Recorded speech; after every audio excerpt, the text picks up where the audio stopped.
terrific Tuesday. Thanks so much for joining us this morning. I'm Ashley Cole. I'm Seth Stubben. Now, we have so much fun here, especially when Chef Bill comes to town. We're always making delicious food, but sometimes if people have certain food and diet restrictions, Mass Appeal is less fun for them. So today we have something for you in mind. If you suffer from diabetes, the holidays, they're challenging, right? Absolutely. They don't They're have challenging to be. all year round, especially at the holidays. Even if you don't have diabetes, they're challenging for me to have some kind of willpower. It's impossible. I've packed on the pounds this holiday season. It has. I'm twice the man I used to be since December 1st. So it is hard, to kind of watch what you're eating during the holidays. Again, especially if you're watching the carbs or are diabetic. So If there's people out here who don't know, Chef Bill from chefbill.com, he's a personal chef, handsome gentleman also. So we're making 3 dishes today that are diabetic friendly. yes, they are. An appetizer, an entree, and dessert. The appetizer is an artichoke dip.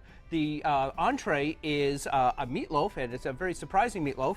And the dessert is going to be an apple crisp. So all variations, things that you recognize and say, oh, I want those, and now you can. I don't often like to be surprised by my meatloaf, but today I'm in. You're going to be shocked by the meatloaf. Great. So we're going to start with the artichoke dip, and I also want to mention that all of the foods are provided by our friends at Whole Foods in Hadley. So it's just terrific ingredients today. So what I've done is I've already, for the artichoke dip, actually I've made artichoke dip here before, and it's the full bomb. And it's terrific. It's got sour cream, mayonnaise, Parmesan cheese, all the good things in life. It's amazing. It is. And now what we're doing is we're dialing back on that because if somebody's diabetic, you don't want to kill them just with the appetizer. So what I've done is I've taken some elements of other appetizers that I've done. So in this case, I've put some onion and I've grated it. Now, if you don't have a food processor, you can still do this. Grate the onion so it's a little bit of liquidy and watery. The cream cheese, it's easier if you don't have a food processor, if you're doing it by hand, to have it soft and let it sit out for an hour or so. But a food processor makes everything easier. Can I ask a dumb question? Yes. In the store the other day, I saw cream cheese and then this weird thing I can't pronounce. It starts with an N. Like Neufchâtel. I'm glad you said Neufchâtel. Neufchâtel. Also known Sounds as. like a clothing designer. It is. Neufchâtel. It's a clothing diner and a cream cheese. It's Because a Renaissance man. it is, yeah, very, very talented. The thing is, the Neufchâtel, it's also known as 1/3 less fat.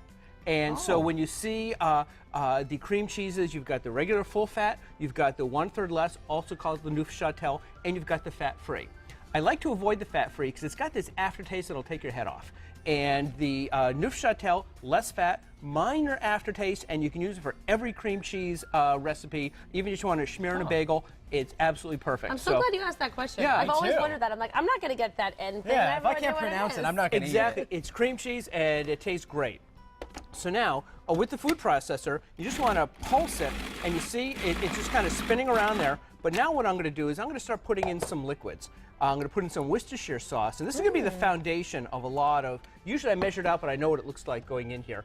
But in this case, it's a little different. I'm putting in some balsamic vinegar. It's going to give it a bit of a bite, and don't go for the really cheap, the lowest price balsamic vinegar. You want a little more oomph to it, a little bit more flavor to it. So, and I'm going to put in just a hint of Tabasco. That's a hint and a half. But again, I'm not putting in the Tabasco in to make it hot and screaming. It's a pepper, so it's a salt and pepper. It's a pepper, it's a liquid pepper, and it's got a little more bite, so that's why you want to add it a little bit at a time. You can always take it out, but you can't put it back in. Now what I'm doing, I'm stirring everything together, and just to see how it's mixing all together. Well, and the things like the Worcestershire and the balsamic, I wasn't here when you made the spinach artichoke dip, but I can imagine that you don't need all the fatty stuff. These kind of supply some taste that you're missing out on with the full fat. That's exactly what happens. So now I just want to check the flavor. Oh, it's pretty good. It's very good.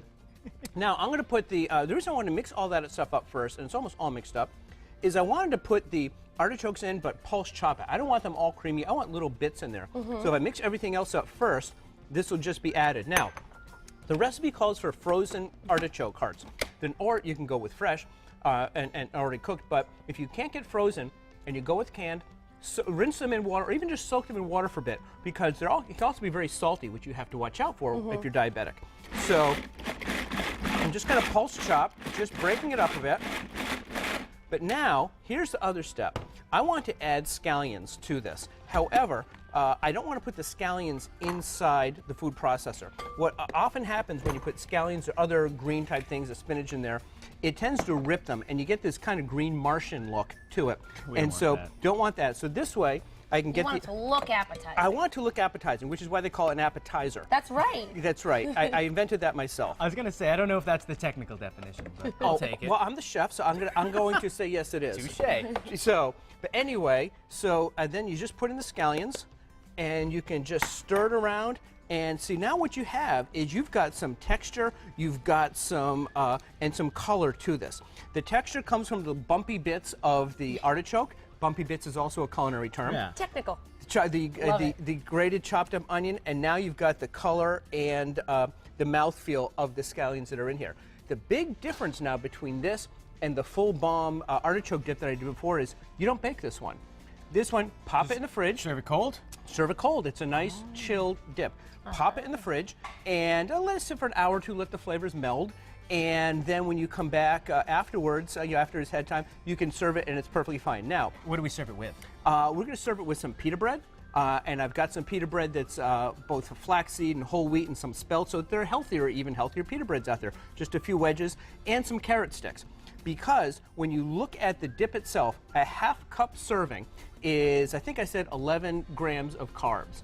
Not a lot, but especially in the holiday season, though, if you're eating a lot, the key thing about a diabetic diet is the amount of food, the quantity of food. Often we get just heaping amounts, and that's a big problem. So if you're watching your intake, looking at carbs and sugars Portion and salts. control, right. And we're going to continue Quality. this theme the entire show. We're going to be making a dinner and a dessert option, all Absolutely. diabetic friendly, and of course great for all of us. Yes. Yeah. It's delicious. Yes.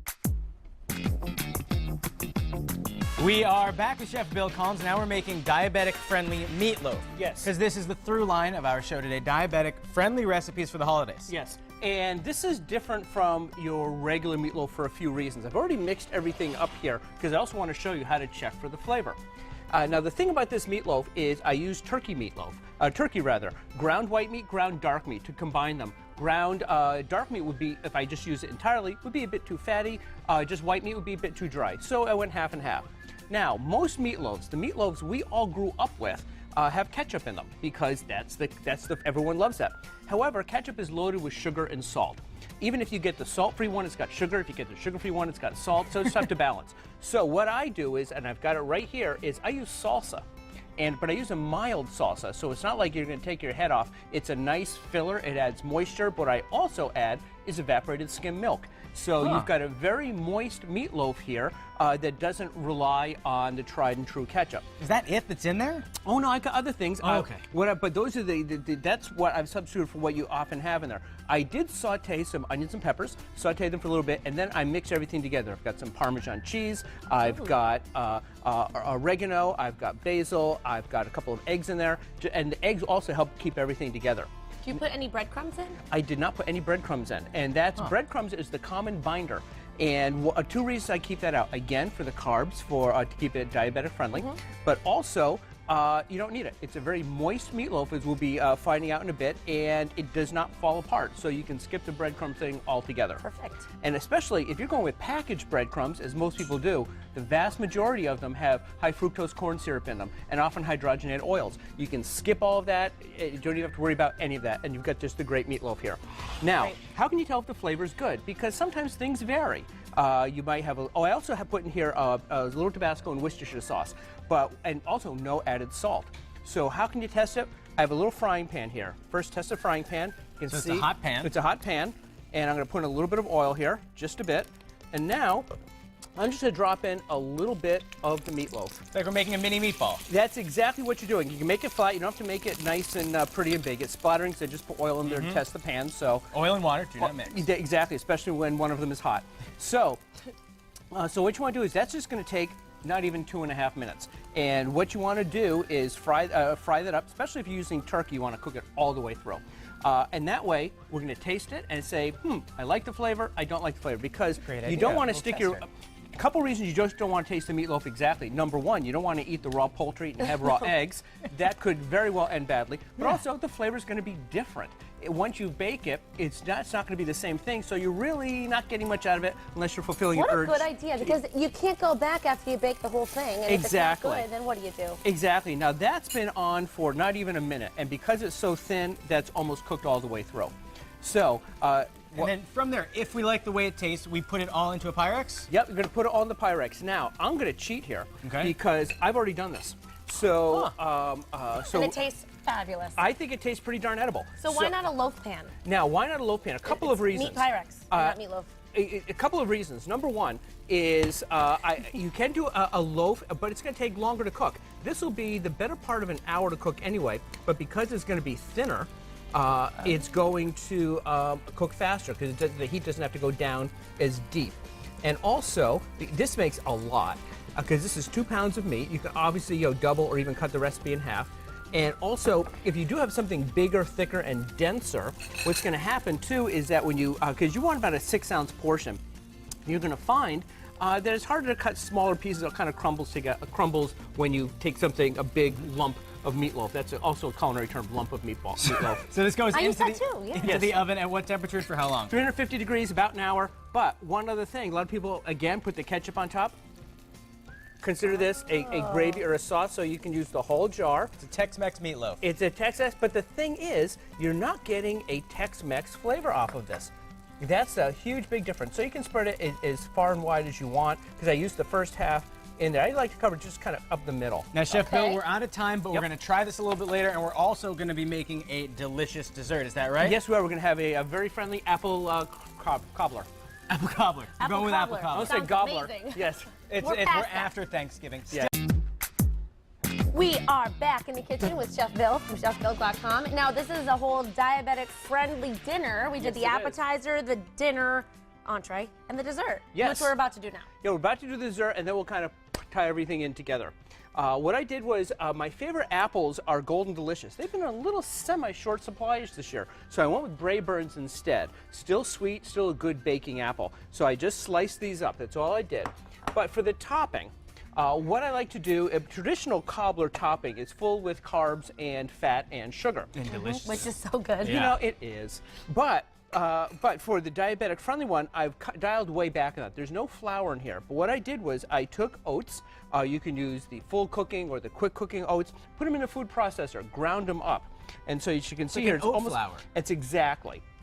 Because when you have cobblers with the, if it's not chopped up, it's like cardboard, little bits of cardboard, because it doesn't have enough time to really bake and get, because there's no liquid going through there. So I do have some brown sugar in here, and instead of butter, I went with a very heart-friendly, there's no high fructose corn syrup or hydrogenated oils rather, in this margarine. Which is really what you want to stay from typically, would you say? And for anybody, but especially if you're diabetic, because your body just does not process those like they do the more natural ingredients.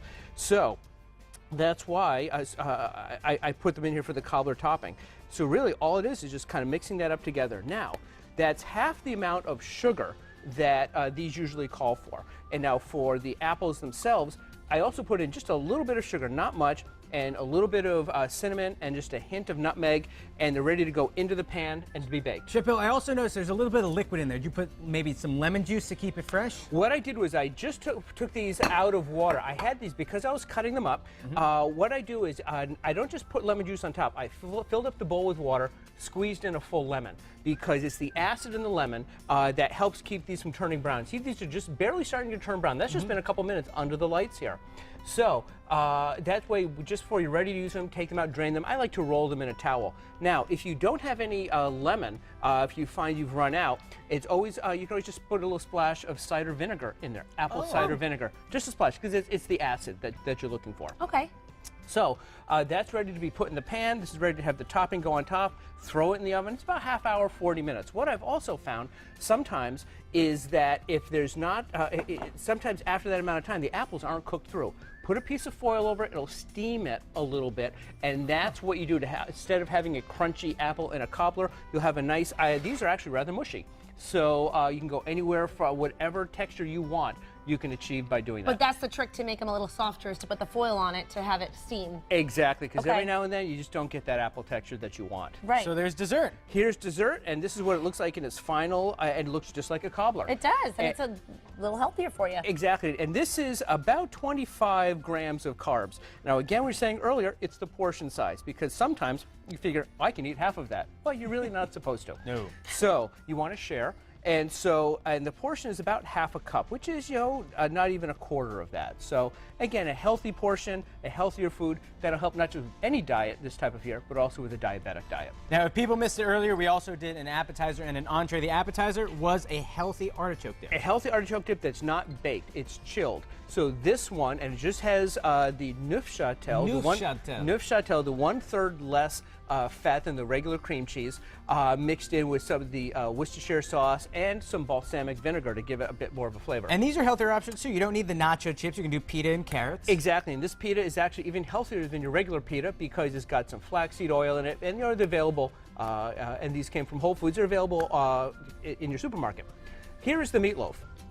And this is the meatloaf again. Actually, looks like a pizza from over here. But you've got the, because I put a little bit of the salsa on top. And also to accompany it, instead of mashed potatoes, I just roasted in the oven a sweet potato. And you can put it in the microwave. They'll go anywhere from 5 to 8 or 9 minutes, depending on the size of it, if you're short on time, or pop it right into the oven. It's a great accompaniment. And as they say, go with non-white foods. And the colors are, the color foods, not so much the color that you're eating, but they're healthier foods. So you've got that for the sweet potato. And also a lot of people don't realize that the words sweet potato and yam are interchangeable. So you don't have to run out, and if you see only yams, that will work just well. Yeah, I just learned that. Yeah, it's one of those things. And if you'd like to have a taste, one of those things. If you'd like to have a taste of these, I've got some forks here. We will. We also good want to job. thank our friend Annie Lytle from Shelburne Falls Coffee Roasters. You take this, which you could find on mymassappeal.com. You stir it in your milk, boom, hot chocolate with Not peppermint. as much diabetic friendly, but for those that want to indulge, hey, It is why in not? no way diabetic friendly.